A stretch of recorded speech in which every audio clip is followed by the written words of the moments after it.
Love, romance, suspense பக்காவான ட்விஸ்ட்டோட சூப்பரான படம் உங்களுக்காக. ஃபஸ்ட்டு சீன்லேயே நித்யாவை காட்டுறாங்க. புது பொண்ணு முதல் இரவில் தன் மாப்பிள்ளைக்காக வெயிட் பண்ணிகிட்டு இருக்கிறா. அப்போது பக்கத்து வீட்டு அக்கா மாமியாரெல்லாம் வந்து உட்காந்துட்டு இருக்கிறாங்க. ஐயோ இவ்வளோ க்யூட்டாக இவ்வளோ அழகாக இருக்கிறா அப்படின்னு சொல்லி பக்கத்து வீட்டு அக்கா சொல்ல, ஆமாம் உன் பேர் என்னம்மா அப்படின்னு சொல்லி கேட்குறாங்க. நீ எந்த ஊர், என்ன படிச்சிருக்குன்னு பிஏ படிச்சிருக்கிறேன் அப்படின்னு வந்து அவங்க மாமியார் சொல்கிறாங்க. அவள் பேர் நித்யா. என்ன ஆண்டி எல்லாமே நீங்களே பதில் சொல்கிறீங்க, அவளை சொல்ல விடுங்கன்னா, ஏம்மா உனக்கு கொஞ்சமாவது அறிவு இருக்கா, இன்றைக்கி அவள் தன்னோட மாப்பிள்ளைக்காக வெயிட் பண்ணிகிட்டு இருக்கிறான், நாம் வந்து டிஸ்டர்ப் பண்ணலாமா, வா போகலாம் அப்படின்னு சொல்லிட்டு அவளை அமுச்சு வச்சுட்டு கொஞ்ச நேரம் ஏதோ யோசிக்கிறாங்க. அவள் வந்து நித்யா ரொம்ப டயர்டாக இருக்குன்னு சொல்லி கொஞ்ச நேரம் படுத்துக்கிறா, தூங்கிடலாம் அப்படின்னு சொல்லி. கல்யாணம் முடிஞ்சு எவ்வளோ டயர்டாக இருக்கும். ஸோ அவள் படுத்து தூங்கிடுறா. மாப்பிள்ளை அமித்தையும் இங்கே ரத்தன் ஃப்ரெண்டு இவனையும் காட்டுறாங்க. ஸோ அமித்துக்கு வந்து ரத்தன் சொல்கிறான்டி, நீ செம்ம லக்கிடா, உனக்கு செம்ம அழகான பொண்ணு கிடைச்சிருக்கானா. அமித் சொல்கிறான், ஆமாண்டா இது எல்லாத்துக்கும் காரணம் எங்கள் அம்மா தான், அப்படி தேடி தேடி கொண்டு வந்திருக்காங்க, நீயும் கல்யாணம் பண்ணிக்கோ வேண்டாம், ஏன்டா பக்கத்து வீட்டுக்கார அக்கா பின்னாடியே இருக்கிற அப்படின்னா, எனக்கு அவங்க மேலே ரொம்ப இன்ட்ரெஸ்டாக, நான் என்ன அவங்கள கல்யாணமாக பண்ணிக்க போகிறேன் அப்படின்னா, அவன் புருஷன் வெளிநாட்டுக்கு தான்டா போயிருக்கிறான், சொர்க்க லோகத்துக்கு போயில்ல அப்படின்னு சொல்லி ரெண்டு பேரும் கிண்டல் பண்ணி பேசிகிட்டு இருக்கிறாங்க. ரத்தன் சொல்கிறான், எனக்கு உன்ன மாதிரி ஒரு அழகான பொண்டாட்டி கிடைச்சா மட்டும் தானே நான் கல்யாணம் பண்ணிப்பேன், இல்லைனா பண்ணிக்கவே மாட்டேன் அப்படின்னு சொல்லி நீ வீட்டுக்கு போ அப்படின்னு அனுப்புகிறான். அவனை வீட்டுக்கு வந்து பார்த்தா நித்யா ரொம்ப அழகாக இருக்கிறா இல்லையா. ஸோ அதே மாதிரி அழகாக தூங்கினும் இருக்கிறா. ஸோ அதை பார்த்து அமித் வந்து ரொம்ப சந்தோஷமாக தன் மனைவி மேலே கையை வச்ச உடனே அவள் ஏஞ்சி அப்படி திரும்பி பார்க்குறா.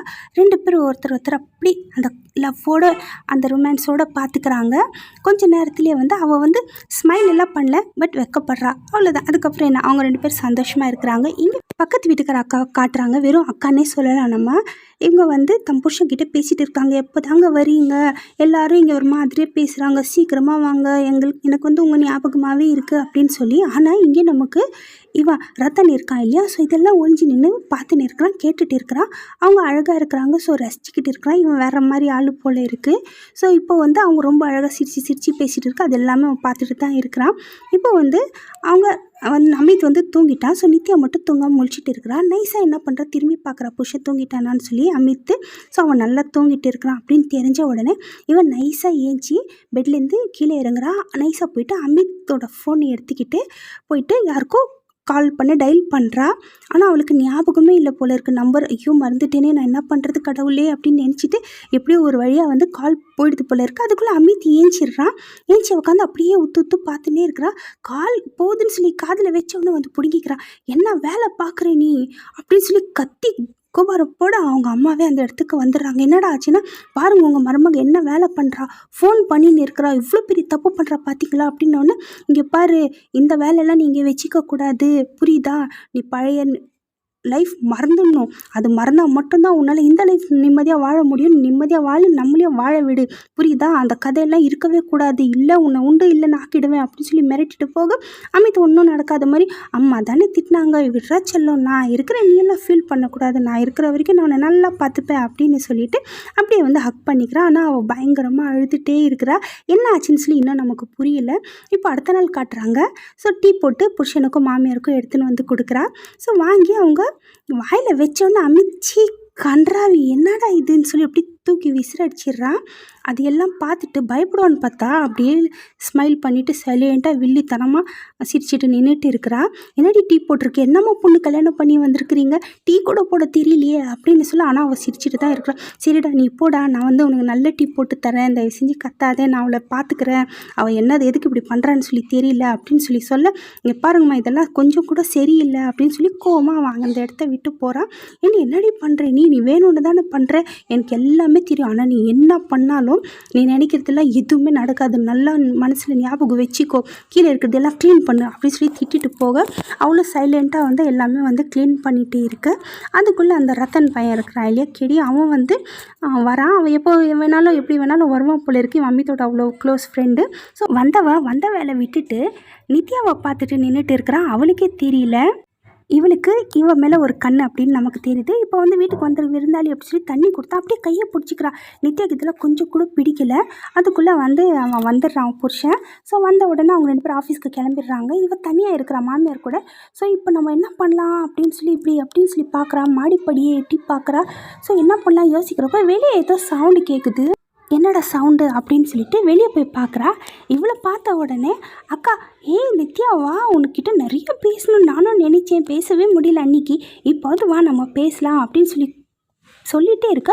டக்குன்னு மாமியார், ஏன் நித்யா உனக்கு வேறு வேலை வெட்டி இல்லையா, எதுக்கு வெளியே வந்தேன்னா, இல்லைம்மா என்ன சமைக்கணும்னு அது கேட்க நீங்கள் வரணுமா, எனக்கு கூப்பிட்டா போதும். அதான் சரி விடுங்க ஆண்டி, 2 வெளியே வந்தால் 4 பேர் கூட பழகினா தானே இவளுக்கும் நல்லா எல்லாருமே தெரியும்னா, ஆமாம் அக்கா கரெக்டாக தான் சொல்கிறாங்க அப்படின்னோடனே மாமியார் கறி, அதெல்லாம் ஒன்றும் தேவையில்லை, பேசுகிறதுக்கு லைஃப் ஃபுல்லாக இருக்குது, போயிட்டு வேலையை பாரு முதல்ல அப்படின்னு சொல்லி திட்ட அவளும் சைலண்ட்டாக போயிடுறா. அந்த அக்காவும் யோசிக்கிறாங்க, என்ன இவங்க இப்படி இருக்கிறாங்களே அப்படின்னு சொல்லி. அதுக்குள்ளே ஈவினிங் ஆகிடுச்சு. ஸோ அமித்தும் ஃப்ரெண்ட்காரனும் வீட்டுக்கு வந்துடுறாங்க. ஆஃபீஸ் முடிஞ்சு போகிறப்போ கூட அவன் உள்ள நித்யாவை பார்த்துட்டு தான் போகிறான். தண்ணி கொடுத்த உடனே மறுபடியும் போய் கை பிடிக்கிறான். இப்படியோ கொடுத்துட்டு அவன் அங்கேருந்து கிளம்பி போயிடுறான். ஆனால் இவன் பார்த்து சிரிச்சிட்டே இருக்கிறா. நித்யா ரொம்ப கோவமாக அந்த இடத்த விட்டு உள்ளே போயிடுறா. இப்போது நித்யாவோட அம்மா வீட்டுக்கு வந்திருக்கிறாங்க. ஸோ என் பொண்ணு எப்படி இருக்கிறா, என்ன ஏது அப்படின்னு சொல்லி விசாரிக்க, நல்லபடியாக இருக்கா எல்லாமே அப்படின்னோடனே மாமியார் டக்குன்னு, என்ன இவள் இப்படி பண்ணுறா, இவளோட லட்சணமே சரியில்லை, இவளுக்கு மறுபடியும் அந்த லைஃப்பில் தான் போயிருக்கணும்னு ஆசை போல் இருக்குது, பழைய லைஃபு, இதில் இவளால் சந்தோஷமாக இருக்க முடியல, என்ன திமிருன்னு தெரியல அப்படின்னு சொன்னோன்னே அவங்க அம்மா, என்ன உனக்கு என்ன திமிரா, உனக்கு அம்மா மாதிரி ஒரு மாமியார் கிடச்சிருக்கிறாங்க, இவ்வளோ நல்ல லைஃப் உனக்கு, இதை உன்னால் வாழ்கிறதுக்கு வலிக்குதா அப்படின்னு சொல்லி கையை பிடிச்சி அப்படியே அமுக்கி விடுறாங்க. ஒழுங்கு மரியாதையாக இரு, இல்லை பழைய லைஃப் ஞாபகம் இருக்குல்ல அங்கே கொண்டு போயிடுவேன், இந்த லைஃப் எல்லாருக்கும் கிடைச்சிடாது, உனக்கு கிடைச்சிருக்கு, இதை வச்சுக்கிட்டு சந்தோஷமாக இருக்கிற வழியை பாரு அப்படின்னு சொல்லிட்டு போயிடுறாங்க மிரட்டிட்டு. இப்போ ரத்தன் ஏதோ பார்த்துட்டே இருக்கிறான். என்ன அப்படின்னு பார்த்தா அந்த அக்கா துணி மாற்றின்னு இருக்கிறாங்க. ஸோ அதுதான் அவன் பார்க்குறது மட்டும் இல்லாமல் வீடியோவும் எடுத்துக்கிறான் ஃபோனில். ஸோ அந்த அக்காவுக்கு அதெல்லாம் தெரியாது. இப்போது அமித் என்ன சொல்கிறானா, இந்த வீட்டில் நான் குளிச்சுட்டு வரேன், சாப்பாடு ரெடியாக வை அப்படின்னு சொல்லி போன உடனே இவன் அப்படியே மெதுவாக பின்பக்கமாக கதவு திறந்துட்டு ஓடிடுறா. இப்போ அக்கா அவங்க வீட்டில் ஃபோன் நோண்டிட்டு சந்தோஷமாக சிரிச்சிட்டு இருக்காங்க. டக்குன்னு யாரோ கதவு திறந்துட்டு உள்ளே வராங்க. ஆனால் அக்காவுக்கு தெரியல. அப்படியே பின்னாடிலேருந்து பிடிச்சிக்கிறான். யார் யார் அப்படின்னு சொல்லி அவள் பார்த்தா, இவன் உனக்கு எவ்வளோ தைரியம் இருந்தால் என் வீட்டுக்குள்ளே என்னை நீ தனியாக இருக்கிறப்போ இப்படி பண்ணுவேன், நகருன்னா சரி சரி நான் சொல்கிறது கேளுங்கன்னா போயிடு, மரியாதையாக போயிடு, இல்லை கூச்சல் பண்ணி எல்லாரையும் கூப்பிட்டுடுவேன், போயிடுற மரியாதையா அப்படின்னு சொல்லிட்டு, சரி இதை மட்டும் பாருங்கள் அதுக்கப்புறம் போக சொன்னால் நான் போயிடுறேன் அப்படின்னு சொல்லிட்டு அவங்க துணி மாத்திர அந்த வீடியோ இருக்கு இல்லையா, அதை போட்டு காட்டுறான். இது நான் எல்லாரும் பார்க்குறபடியே பண்ணி விட்டுடுவேன், அப்படி பண்ணக்கூடாதுன்னு நினச்சிங்கன்னா நான் சொல்கிறது தான் நீங்கள் பண்ணணும், இல்லை அவ்வளோதான், எப்படி வசதி அப்படின்னு சொல்லி ரொம்ப திமிராக கேட்குறான்.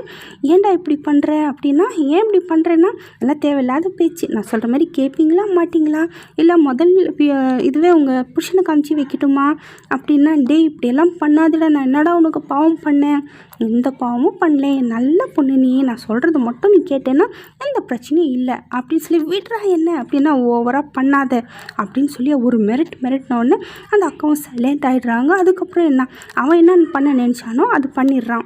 இங்கே நித்யாவோட மாமியார் நித்யாவுக்கு கிளாஸ் எடுத்துன்னு இருக்கிறாங்க. இங்கே பாரு, நீ ஒழுங்கு மரியாதை இரு, அமிதோட கோவத்தை பார்த்து, இல்லை இதே மாதிரி நீ பண்ணேன்னா உன்னை உண்டு இல்லைன்னு ஆக்கிடுவான் அப்படின்னு சொல்லி மிரட்டிட்டு இருக்க. ரத்தன் அந்த இடத்துக்கு வந்துடுறான். ஸோ வந்துட்டான்னு சொல்லி தண்ணி எடுக்க நித்யா உள்ளே போகிறா. உள்ளே போயிட்டு எடுத்துகிட்டு தண்ணி கொடுத்த உடனே மறுபடியும் அவன் அவனோட வேலை பண்ணுறான். கையை பிடிக்கிறான். மாமியார் இதெல்லாம் எதுவுமே கவனிக்கல. ஆனால் இந்த வாட்டி நித்யா தண்ணி கொடுத்துட்டு கை பிடிக்கிறப்ப அப்படியே பார்த்து சிரிச்சிட்டே இருக்கிறா. ஸோ சிரிச்சிட்டே இருந்த ரத்தன் அப்படியே சைலண்ட் ஆகிடுறா. என்ன திடீர்னு நம்மளை பார்த்து சிரிக்கிறா அப்படின்னு சொல்லி சிரிச்சிட்டு, அத்தை உங்களை அமித் கூப்பிட்டான் அப்படின்ன உடனே, அப்படியா சரி இதோ நான் போய் பார்க்குறேம்மா அப்படின்னு சொல்லி மாமியார் ஏஞ்சி உள்ளே போன உடனே அவன் கேட்குறான், என்ன நம்ம மேலே கருணை அதிகமாக இருக்கிற மாதிரி இருக்குது, தண்ணி கொடுத்து சிரிக்கிறீங்க, மாமியாரை உள்ளே வேற அனுப்பிச்சிட்டிங்க, என்ன விஷயம், ஏதாவது என் மேலே கோவமா, இல்லை அடிக்க போகிறீங்களா, எதவா இருந்தாலும் என்கிட்ட ஓப்பனாக சொல்லிவிடுங்க, எந்த பிரச்சனையும் இல்லை அப்படின்னு சொல்லி அவன் கேட்க, அவன் எதிர்பார்க்காத மாதிரி டக்குன்னு நித்யா போய் அவன் மேலே கை வைக்கிறா. அப்படி ஷாக் ஆகிடுறான். என்னடா நடக்குது இங்கே அப்படின்னு. டக்குன்னு நித்யா என்ன சொல்கிறான், இங்கே பாரு ரத்தன், நான் இன்றைக்கி உங்ககிட்ட ஒன்று சொல்லணும், எனக்கு ஒன்று ரொம்ப பிடிச்சிருக்கு, நான் அமித் கூட வேறு வழி இல்லாமல் தான் வாழ்ந்துன்னு இருக்கிறேன், எனக்கு அவனை சுத்தமாக பிடிக்கல, எனக்கு உன்னை தான் ரொம்ப ரொம்ப பிடிச்சிருக்கு அப்படின்னு சொல்ல, ஏன் என்ன சொல்கிற, இப்படி பேசுகிற, திடீர்னு நம்பலாமா இது எல்லாமேனா, உனக்கு நம்பிக்கை இல்லைல்ல, இங்கே பாரு அவன் ரொம்ப கெட்டவன், என் பாரு என்னை எப்படி அடிச்சிருக்கிறான், ரொம்ப மோசமானவன், எனக்கு வேறு வழியே இல்லாமல் தான் அவன் கூட நான் இருக்கிறேன், எனக்கு மட்டும் சான்ஸ் கிடைச்சா நான் ஓடியே போயிடுவேன் அப்படின்ன உடனே அந்த காயெல்லாம் காமிச்ச உடனே அவனுக்கு மனசே ஒரு மாதிரி ஆகிடுது. ரத்தன் கெட்டவனாக இருந்தாலும் இந்த மாதிரி நமக்கு பிடிச்ச பொண்ணுக்கு ஏதாவது நடந்தால் தாங்க முடியுமா, அவனை சொல்கிறான், இங்கே பாரு உன் மனசில் இருக்கிறதெல்லாம் நீ என்கிட்ட ஒப்பனா சொல்லிட்டே இல்லை, இப்போ நான் சொல்கிறேன் பாரு, உனக்கு எந்த பிரச்சனையும் இல்லை, நான் சீக்கிரமாக இதுக்கு முடிவு கட்டுறேன்னா நம்ம 2 பேரும் சேர்ந்து ஓடி போயிடலாமா அப்படின்னு சொல்லி அவள் சொல்கிறா. ரத்தன் கேட்குறான், என்னது ஓடி போயிடலாமா, எங்கே போவோம் அப்படின்னா, கோட்டாக்கு போகலாம் அப்படின்னு சொல்லி ஊர் பேர் சொன்ன உடனே, கோட்டாக்கா அப்படியா, சரி நீ என்ன சொல்றியோ அதுவே பண்ணலாம் அப்படின்னோன்னா அவளுக்கு அவ்வளோ சந்தோஷம், கண்ணில் ஆனந்த கண்ணீரே வந்துடுது. நம்ம இதுக்கப்புறம் நம்ம லைஃப் சந்தோஷமாக வாழலாம், இதுக்கப்புறம் நீ என்னோட ரெஸ்பான்சிபிலிட்டி, நீ எதை பற்றியும் கவலைப்படாத, நான் சீக்கிரமாக இதுக்கான சொல்யூஷன் நான் உனக்கு சொல்கிறேன் அப்படின்னு சொல்ல நித்யாவுக்கு ரொம்ப சந்தோஷமாக இருக்குது. அதுக்குள்ளே பார்த்தா அந்த இடத்துல அமித் வந்துடுறான். அமித் இவங்க பேசுகிறதெல்லாம் கவனிக்கல, நண்பன் மேலே அவ்வளோ நம்பிக்கை போல் இருக்குது. ஸோ வேண்டா சொல்லி நம்ம ஆஃபீஸ்க்கு கிளம்பலாமா அப்படின்னு சொல்லி அவங்க 2 பேரும் ஆஃபீஸ்க்கு கிளம்பிடுறாங்க. நித்யாவும் நல்ல பொண்ணு மாதிரி கிச்சனுக்கு போயிடுறா. அதுக்குள்ளே பார்த்தா இவங்க வெளியே ஏதோ சவுண்டு கேட்க மறுபடியும் போய் பார்த்தா பக்கத்து வீட்டாக்கா நின்றுட்டு இருக்கிறாங்க.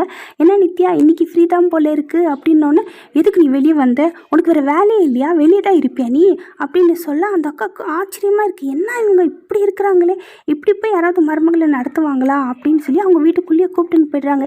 இவன் ஒருத்தி நிற்கிறாள் அப்படின்னு சொல்லி கூட அவங்க மதிக்கலை. இப்போ நித்யா வந்து நல்லா படுத்து தூங்கின்னு இருக்கிறா. அமித் அந்த இடத்துல வந்துடுறான். ஆனால் இதெல்லாம் எதுவுமே நித்யாவுக்கு தெரியாது.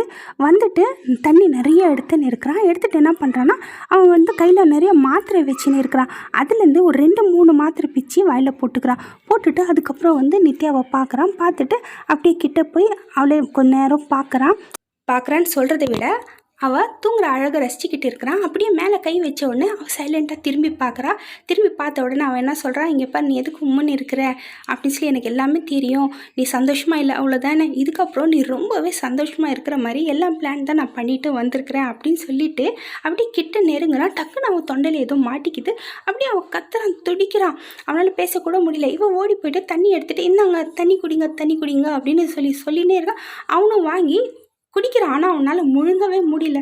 அவ்வளோ கஷ்டப்பட்டவன் டக்குன்னு தண்ணி கீழே போட்டு அப்படியே வந்து விழுந்துடுறான். ஸோ என்னாச்சு அமித் அப்படின்னு சொல்லி அவள் கத்துறா இல்லையா, அதை கேட்டுட்டு மாமியாருக்கு ஓடி வந்துட்டு என்னாச்சு அப்படின்னு சொல்லி பார்த்தா அமித் வந்து இந்த மாதிரி கிடக்குறான். ஸோ அமித் வந்து மயங்கில் செத்து போயிட்டான். அடிப்பாவி என்னடி பண்ண என் பையனை அப்படின்னு சொல்லி கத்த, நான் ஒன்றுமே பண்ணல, அவன் தான் வந்து திடீர்னு தொண்டில் ஏதோ மாட்டிக்கிச்சு அப்படின்னு சொல்லி கத்துனா தண்ணி கொடுத்தேன், அவன் வந்து மயங்கிட்டான் செத்துட்டான் அப்படின்னு சொல்லிட்டே வந்து அப்படியே சிரிச்சுக்கிட்டே நின்றுட்டு இருக்கிறா. ஸோ பக்கத்து வீட்டு அக்கா அவங்க பார்க்குறாங்க, எதுக்கு இவன் இந்த சுச்சுவேஷனில் சிரிச்சிட்டு இருக்கிறா அப்படின்னு சொல்லி இந்த சைடு பார்த்தாக்கா அவள் சிரிச்சிட்டு இருக்கிறா. அப்படியே திரும்பி அந்த சைடு பார்த்தாக்கா வேறு யாரும் இல்லை, ரத்தன் தான் நின்றுட்டு இருக்கிறான். ஸோ ரத்தனை பார்த்துட்டா வந்து இவள் இவ்வளோ நேரம் வந்து சிரிச்சிட்டு இருந்திருப்பா. ஸோ ரத்தன் வந்து பார்த்தும் பார்க்காத மாதிரி அப்படி சைலண்ட்டாக நின்றுட்டு இருக்கா. நம்ம நினச்சது சாதிச்சோம் அப்படின்ற மாதிரி. அந்த அக்காவுக்கு ஒன்றுமே புரியல, என்னடா நடக்குது. ஏன்னா ரத்தன் பற்றி அவங்களுக்கு நல்லாவே தெரியும். அடுத்த நாள் வந்து அவங்க நித்யாவோட அம்மா வந்திருப்பாங்க. வந்துட்டு, ஐயோ 1 மாதம் கூட அவளே கல்யாணமே, என் பொண்ணோட வாழ்க்கையே போச்சே, நீ கவலைப்படாதம்மா, நம்ம வீட்டுக்கு நம்ம போயிடலாம், நீ அங்கே வந்து சந்தோஷமாக இருப்பேன், நீ கவலைப்படாத, நான் உன்னை பார்த்துக்கிறேன் அப்படின்னு சொல்லி எல்லாருமே அங்கே உட்காந்துட்டு இருக்காங்க. பக்கத்து வீட்டு அக்கா கூட ஃபீல் பண்ணுறாங்க, இப்படி ஆயிடுச்சே அமித் இப்படி போயிட்டானே அநியாயமா அப்படின்னு சொல்லி ஃபீல் பண்ணிட்டே இருக்க. டக்குன்னு மாமியார் என்ன சொல்கிறாங்க, இங்கே பாரு இவ என் மருமக மட்டும் கிடையாது, என் பொண்ணு மாதிரி, இவளோட வாழ்க்கை பாழாகிறது என்னால் பார்த்துக்க முடியாது, நான் வந்து பிளான் பண்ணி வச்சுருக்கிறேன், என்னன்னா ரத்தனுக்கு இவளுக்கு கல்யாணம் பண்ணி வைக்க போகிறேன் அப்படின்னு சொல்ல. அப்படியே அவங்க அக்கா வந்து ஷாக் ஆகிடுறாங்க, என்னடா இது இப்போ தான் அவன் செத்தான் அதுக்குள்ளேயா அப்படி பார்த்தா அவளும் வந்து அப்படியே கண்ணில் தண்ணி இருக்கு. ஆனால் அவள் கேடித்தனமான வில்லித்தனமான சிரிப்பு சிரிச்சுட்டே இருக்கா. அந்த சைடு ரத்தனும் வந்து அவளை பார்த்து அப்படியே சிரிச்சுக்கிட்டே இருக்கிறான். இப்போ அவங்க சொன்ன மாதிரி கல்யாணமும் நடந்துச்சு, டக்குன்னு நடக்குது இல்லை. ஸோ கல்யாணம் வந்து வீட்டுக்கு கூப்பிட்டுன்னு போகிறான், இதுதான் நம்ம வீடு அப்படின்னு சொல்ல நித்யா அவ்வளோ சந்தோஷமாக இருக்கிறா. அவ்வளோதான், இப்போ நம்ம சந்தோஷமாக இருக்கிறான் இல்லை, நம்ம எப்போ கோட்டாக்கு போக போகிறோம் அப்படின்னா, கோட்டாக்கா எதுக்குமா கோட்டாக்கு, அதான் நமக்கு தான் கல்யாணம் ஆகிடுச்சே, நாம் இப்போ எதுக்காக எங்கேயோ போய் ஒழையணும் சொல்லி பார்க்கலாம், நமக்கு 2 பேர் கல்யாணம் ஆகிடுச்சு, நம்ம எங்கேயே சந்தோஷமாக வாழலாம், இதுதான் உன்னோட வீடு அப்படின்னு சொல்லிவிட்டு அப்படியே அவனும் வந்து தன்னோட லவ் காட்டுறான். அவன் கூட வந்து டைம் ஸ்பெண்ட் பண்ணணும் அப்படின்னு சொல்லிட்டு கொஞ்சம் ரொம்ப பாசமாக ரொம்ப ரொமான்டிக்காக வந்து அவளை தூக்கிக்கிட்டு அப்படியே போகிறான். அவ்வளோ வந்து சந்தோஷமாக இருக்கிற மாதிரி தான் நமக்கு காட்டுறாங்க. நான் அமித் கூட இவ்வளோ சந்தோஷமாகவே இல்லை. அவங்க ரூமுக்கு போகிறாங்க. அதுக்கப்புறம் நாங்கள் 2 பேர் சந்தோஷமாக இருக்கிறாங்க. அதுக்கப்புறம் அவன் என்ன பண்ணுறான், சரி நான் போயிட்டு சமைக்கிறதுக்கு ஏதாவது வாங்கின்னு வரேன் அப்படின்னு சொல்கிறான். ஆனால் இப்போ வந்து அவன் மூஞ்சி உம்முன்னு வச்சுட்டு இருக்கிறான். என்னாச்சு நீ ஏன் உம்முன்னு இருக்குன்னா, ஒன்றும் இல்லைன்னு சொல்லி மண்டை மட்டும் ஆட்டுறா. சரி நான் போன உடனே ஓடி போய் கதவு தட்டுறா. பார்த்தாக்கா கதவு மூடி இருக்கு. டேய் ஏண்டா கதவு ஏண்டா மூடிட்டு போனேன் அப்படின்னு ஜன்னல் தட்டி பார்க்குறா. அதுவும் திறக்கலை. வா அப்படின்னு அவளுக்கு கோவம் வருது. பைத்தியம் பிடிக்கிற ரேஞ்சில் அவள் கத்துறாட, பாவி என்னை வீட்டில் பூட்டி வச்சுட்டு போயிட்டியே நீ அப்படின்னு சொல்லி பயங்கரமாக ஆக்ரோஷமாக வந்து பிஹேவ் பண்ணுறா.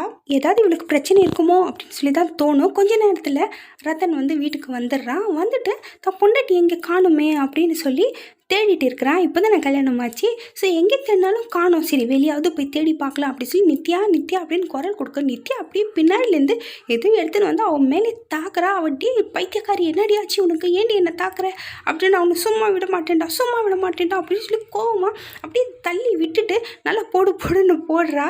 அதுக்கப்புறம் அவனும் லேசப்பட்டவன் இல்லை, அப்படியே பிடிச்சிட்டு ஏஞ்சிட்டு அவனு எவ்வளோ திமிரு இருக்கும் உனக்கு, கல்யாணம் பண்ண கொஞ்ச நேரத்தில் எனக்கு இந்த மாதிரி பிடிச்சி அடிக்கிறியா, உனக்காக நான் பண்ணியிருக்கிறேன், அமித் தானா சாகலை, உனக்காக நான் தான் அவனை கொன்னேன், அது உனக்கு தெரியுமா அப்படின்னு சொல்லி என்ன நடந்துச்சுன்னு காட்டுறாங்க. மாத்திரை கொடுக்குறா, இந்த மாத்திரை போட்டுக்கோ மச்சான், ரொம்ப நேரம் வந்து சந்தோஷமாக இருக்கலாம் அப்படின்னு சொல்லி கொடுக்க, அதுவும் அவன் நம்பி போட்டுக்கிறான். ஆனால் அது மாத்திரை கிடையாது, அது வந்து விஷம், அது தெரியாமல் அவன் சாப்பிட்ருப்பான். ஸோ என்னையே நீ தாக்குறிய, நான் அவனை சும்மா விட மாட்டேன்டி அப்படின்னு சொல்லிகிட்டே இருக்க. டக்குன்னு வந்து கையில் ஏதோ கிடைக்குது, அதை எடுத்துன்னு வந்து அப்படி தாக்குறா. அவ்வளோதான், ஸ்பாட்லேயே வந்து ரத்தன் வந்து அவுட் ஆகிடுறான். அங்கே பண்ணிவிட்டு அப்படியே பார்க்குறா, கதை திறந்து இருக்குன்னு சொல்லி அப்படியே குடுகுடுன்னு பிச்சுட்டு ஓடுறா. கிடைச்சது போதும் நமக்கு ஃப்ரீடம்ன்ற மாதிரி. அந்த டைமில் அந்த அக்கா வந்துடுறாங்க. வந்துட்டு ஓடி வந்து பார்த்துட்டு ஐயோ ரத்தன் டே என்னடா ஆச்சு உனக்கு அப்படின்னு சொல்லி டக்குன்னு போலீஸையும் கால் பண்ணி கூப்பிட்டுறாங்க. போலீஸும் அந்த இடத்துக்கு வந்துடுறாங்க. என்னதான் நடந்துச்சுன்னா, இப்போ தான் அவங்களுக்கு கல்யாணம் ஆச்சு, அமித்தோட பொண்டாட்டியாவை எல்லா கதையும் சொல்லிவிட்டு இப்போ திடீர்னு தாக்கிட்டு அவள் ஓடுறா என் கண்ணு முன்னாடி. இவனும் ஏதாவது பண்ணியிருப்பான், நல்லவன் கிடையாதுன்னா. இவன் கேட்டவன் உனக்கு எப்படி தெரியும்னா, ஆமாம் என்னையும் வந்து பிளாக்மெயில் பண்ணி என்னை வந்து தப்பாக வந்து அவன் யூஸ் பண்ணிக்கிட்டான், ப்ளீஸ் அவன் ஃபோனில் ஏதாவது வீடியோ கிடச்சி அதை எடுத்து டெலீட் பண்ணிவிடுங்க, எல்லாம் என் வாழ்க்கையே நாசமாக போயிடும், வெளிநாட்டில் இருக்கிற என் புருஷனுக்கு தெரிஞ்ச எல்லாமே முடிஞ்சிடும் அப்படின்னு சொல்லி போலீஸ் சரி நான் பார்த்துக்கிறேன் அப்படின்றாங்க. நித்யாவோட அம்மா அமித்தோட அம்மா வந்து நின்று பேசிகிட்டு இருக்கிறாங்க. அந்த டைமில் டக்குன்னு என்ன வேலை பண்ணீங்க நீங்கள், ஏன் இப்படி பண்ணீங்க அப்படின்னு சொல்லி நித்யா அவங்க அம்மா கேட்டுகிட்டே இருக்க. போலீஸ்காரங்க வந்துடுறாங்க. என்ன வேலை பண்ணிட்டாங்க, என்ன ஆச்சு அப்படின்னா, அதெல்லாம் ஒன்றும் இல்லை, என் பொண்ணு எப்படி இருக்கான்னு சொல்லி பார்க்க வந்தா அவன் வந்து இன்னொருத்தருங்க கல்யாணம் பண்ணி வச்சுட்டு இருக்கிறாங்க, இவங்க ஏன் இப்படி பண்ணாங்கன்னு தெரியல அப்படின்னா, என்னம்மா நடக்குது, உங்களுக்கு என்ன விஷயம் தெரியுமா அப்படின்னு சொல்லிகிட்டே இருக்க. அந்த அம்மா நைஸாக அங்கேருந்து எஸ்கேப் ஆக அந்த அக்கா பிடிச்சிடுறாங்க. எங்கே மேடம் போகிறீங்க, நில்லுங்க நீங்கன்னா. நான் எங்கேயுமே போகலைன்னா, நில்லு உன்னோட ரியாலிட்டி வந்து நித்யா சொல்லிட்டான்னா பார்த்தா நித்யா பின்னாடி தான் இருக்கிறா. ஸோ அவள் வந்து பயந்து ஓடி இருக்க மாட்டா, அங்கே வந்து பயந்துன்னு உக்காந்து நின்றுருப்பா அங்கே வெளியே. ஸோ அப்போ என்ன நடந்துச்சுன்னு சொல்லி கதை சொல்கிறா. இவள் வந்து பஸ்ஸுக்காக வெயிட் பண்ணிட்டு இருந்திருப்பா நித்யா. அப்போ அம்மான்னு சொல்லி ஒருத்தி இருக்கா இல்லையா, அவள் வந்து நல்லா ஃப்ரெண்ட்லியாக பேசிட்டு அவளுக்கு வந்து சரி கொஞ்சம் தண்ணி குடி ரிலாக்ஸ் ஆக அப்படின்னு சொல்லி தண்ணி கொடுத்துருப்பா. ஸோ அது குடித்ததுக்கப்புறம் அவள் வந்து அப்படியே மயங்கிட்டு இருப்பாள். ஸோ மயங்கின அவளை அப்படியே தூக்கிக்கிட்டு அவள் இடத்துக்கு போயிட்டு இருப்பாள். நித்யா வெளியே சுத்த போகணும் அப்படின்றப்போ அவங்க அண்ணன் போகக்கூடாதுன்னு சொல்லியிருப்பாங்க, அதனால் அவள் ஒழிஞ்சிக்கிட்டே வந்திருப்பா. ஸோ அதனால் இவளுக்கு இவ்வளோ பெரிய பிரச்சனை. ஸோ நீ தானே நான் மயங்கின என்னை இங்கே கூப்பிட்டுன்னு வந்தேன், யார் நீ சொல்லு, எதுக்கு இப்படி பண்ணேன்னா, இதுதான் என்னோடய வேலை, உன்ன மாதிரி பொண்ணுங்களை வந்து நான் தூக்கின்னு வந்து கொடுத்தா எனக்கு நிறைய காசு கிடைக்கும் அப்படின்னு சொல்லி, ப்ளீஸ் என்னை விட்டுட்டு நான் எங்கள் வீட்டுக்கு போகணும், எங்கள் அண்ணன் என்ன தேடின்னு இருப்பான் அப்படின்னா, சரி உனக்கு ஒரு ஆப்ஷன் தரேன் அப்படின்னு சொல்லி ஆப்ஷன் தரா. எந்த மாதிரினா, நீ தப்பான வேலையெல்லாம் பண்ணாத, நார்மலாக ஒருத்தனுக்கு கல்யாணம் பண்ணி வச்சுடுவாங்க இல்லையா பொண்ணுங்களா, அந்த மாதிரி உனக்கு நாம கல்யாணம் பண்ணி வச்சுடுவோம், அவங்க கூட நீ லைஃப் லாங்காக இருக்கலாம், சந்தோஷமாக இருக்கலாம், எந்த பிரச்சனையும் இல்லை அப்படின்னு சொல்ல. 2 ஆப்ஷன், இங்கே இருந்து லைஃப்க்கு எடுத்துக்கிறியா அங்கே போயிடுறியா அப்படின்னு சொல்லி கேட்டோன்னா அவள் ஓகேன்னு சொல்லி ஒத்துட்டு இருந்திருப்பா. ஏன்னா அவள் வந்து அவளுக்கு தெரியும் அங்கே இருந்தால் வேறு மாதிரி அவளை யூஸ் பண்ணுவாங்க அப்படின்னு சொல்லி. ஸோ அங்கே வந்துட்டேன், இங்கேருந்து எப்படியாவது நான் தப்பிக்கலாம் அப்படின்னு சொல்லி பார்த்தா, இங்கே 24 ஹவர்ஸ் எம்எல்ஏ கண்ணு வச்சுன்னு இருப்பாங்க, என்னை எதுவுமே யார்கிட்டையும் பேச விட மாட்டாங்க, வெளியே போக விட மாட்டாங்க, இந்த மாதிரி பண்ணிட்டு இருப்பாங்க அப்படின்னு சொல்ல உடனே, என்னம்மா இது இல்லைன்னா நான் என்ன என் பொண்ணு மாதிரி நினச்சி இவள் லைஃப் நல்லா இருக்கணும்னு தான் நான் நினச்சேன் அப்படின்னு சொல்ல. ஆமாம் இவங்க ரொம்ப லேசப்பட்டவங்க எல்லாம் கிடையாது யாருமே, இங்கே இவங்க கிட்ட தப்பிக்கிறதுக்கு தான் நான் ரத்தன் கிட்ட ஹெல்ப் கேட்கலான்னு பார்த்தா அவன் கண்டிப்பாக ஹெல்ப் பண்ண மாட்டான், ஏன்னா அவன் நல்லவனே கிடையாது. ஸோ அவனை வந்து நான் வந்து யூஸ் பண்ணிக்கலாம் அப்படின்னு நினச்சி தான் நான் அவன்கிட்ட நல்லபடியாக சிரித்து பேசினான். அவன் அதை விட மோசமானவனாக இருக்கிறான். அவன் என்ன பண்ணியிருக்கான்னா அமித்தியை வந்து கொண்டுட்டான், இதெல்லாம் எனக்கு தெரியாது அப்படின்னோன்னா அவங்க அம்மா ஷாக் ஆகிடுறாங்க. என்னது அமித்தியை கொண்டுட்டான்னா, ஆமாம் அவன் தான் பண்ணியிருக்கிறான் அப்படின்னு. நீங்கள் என்னம்மா பண்ணீங்க அப்படின்னா, அதை கல்யாணம் பண்ணி வச்சாங்களே அதை பற்றி அவங்க கேட்க, அதுக்கு அவன் என்ன சொல்கிறா, இவங்களை என்ன நினச்சிங்க, பொண்ணு நினச்சி எல்லாம் கல்யாணம் பண்ணி வைக்கல, இவங்களும் லேசப்பட்டவங்க கிடையாது, அவங்கன்னா அவங்க மாதிரி தான் இவங்களும் அப்படின்னு சொல்லி என்ன சொல்கிறான்னா, ரத்தனுக்கு என்னை கல்யாணம் பண்ணி வைக்கிறதுக்கு அவன்கிட்ட 5 லட்சம் ரூபாய் கேட்டிருக்காங்க, அவனும் சரி கொடுக்குறேன் அப்படின்னு சொல்லிட்டா. ஸோ அது எல்லாமே நான் அங்கே இருந்து கேட்டுட்டு தான் இருந்தேன், பையன்தான் இல்லை அட்லீஸ்ட் காசாவது வரட்டும் அப்படின்னு சொல்லி இந்த காசு பேய் வந்து காசு கொடுத்து தான் என்னை கல்யாணம் பண்ணி வச்சாங்க, என்னை இப்படி எல்லாரும் யூஸ் பண்ணிட்டாங்கன்னா ஒரே அழுகுறா. ஸோ போலீஸ்காரர் வந்து கேட்குறாரு, ஏம்மா இதுதான் நீயும் ஒரு பொம்பளை தானே, இப்படியெல்லாம் கேவலமாக பண்ணுவேன்னா, இதுதான் சரி எங்கள் தொழில், உனக்கு வெக்கமாக இல்லை, இதெல்லாம் ஒரு தொழில்னு சொல்கிறீங்கன்னா, நிறைய பேருக்கு கல்யாணம் பண்ணி வச்சுருக்கோம் சார், அவங்களாம் சந்தோஷமாக வாழ்கிறாங்க, அவங்களுக்கு குழந்தையெல்லாம் இருக்காங்க அப்படின்னா, சரி உனக்கெல்லாம் இப்படி சொன்னால் புரியாது, எப்படி வச்சுக்கணுமோ அப்படி வச்சுக்கிறேன் அப்படின்னு சொல்லிகிட்டே இருக்கா. அதுக்குள்ளே நித்யாவோட அண்ணன் அந்த இடத்துக்கு வந்துடுறாங்க. பார்த்தோன்னே போய் கட்டி பிடிச்சிட்டு அழுகுறான். அவங்க பேச்சு நான் கேட்காம போனதுக்கு நல்லா அனுபவிச்சுட்டு அண்ணே என்னை மன்னிச்சிடு அப்படின்னு சொல்லி. வீடியோ பிடிச்சிருந்தா மறக்காமல் லைக் பண்ணுங்கள்.